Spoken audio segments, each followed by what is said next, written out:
गांव की कहानी पगडंडी के उस पार। उत्तर प्रदेश के एक छोटे से गांव नवागांव में जीवन धीरे धीरे परंतु सुकून से चलता था। यहाँ की आबादी मुश्किल से 1500 लोगों की थी, लेकिन गांव के लोग दिल के बहुत अमीर थे। चारों ओर हरियाली, खेतों में लहराते गेहूं और दूर दूर तक फैली आम की बगानें इस गांव की पहचान थी। गांव का मुख्य मार्ग कच्चा था, वही पुरानी पगडंडी जो बरसों से लोगों को खेतों, बाजार और स्कूल तक पहुंचाती रही थी। इस पगडंडी के पार एक बूढ़ा किसान हरिराम रहते थे। लोग उन्हें बाबा हरिराम कहते थे। बाबा की उम्र लगभग 75 साल की थी, लेकिन उनका जोश और ऊर्जा देखकर कोई यह कह नहीं सकता था। हरिराम बाबा का जीवन संघर्षों से भरा रहा। बचपन में ही माता पिता का देहांत हो गया था और उन्होंने अपने छोटे भाइयों को पाल पोसकर बड़ा किया। मेहनत और ईमानदारी से उन्होंने खेत जोते, घर बनाया और बेटा बेटियों की परवरिश की। अब उनके बेटे शहर में नौकरी करते थे और महीने की शुरुआत में पैसे भेज दिया करते थे, लेकिन बाबा गांव छोड़कर शहर नहीं गए।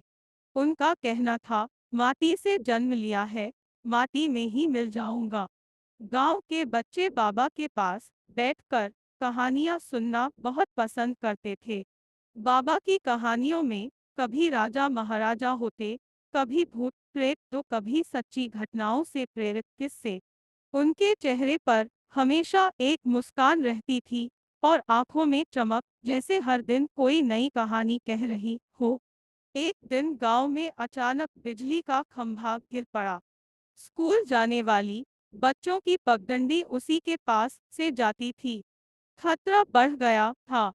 ग्राम प्रधान को सूचित किया गया, लेकिन उन्होंने कहा कि सरकार से बजट आ जाएगा तो ठीक करवा देंगे। ये सुनकर बाबा हरिराम को चैन नहीं आया। अगली सुबह गांव वालों ने देखा कि बाबा अपने पुराने औजार लेकर खंभे को हटाने में लग गए थे। कुछ लोग हंसने लगे, बाबा, अब आपसे यह काम नहीं होगा। लेकिन बाबा बिना कुछ बोले काम करते रहे। उनकी लगन देखकर गांव के 2-4 युवा भी मदद के लिए आ गए। 2 दिन में खंभा हटा दिया गया और पगडंडी साफ हो गई।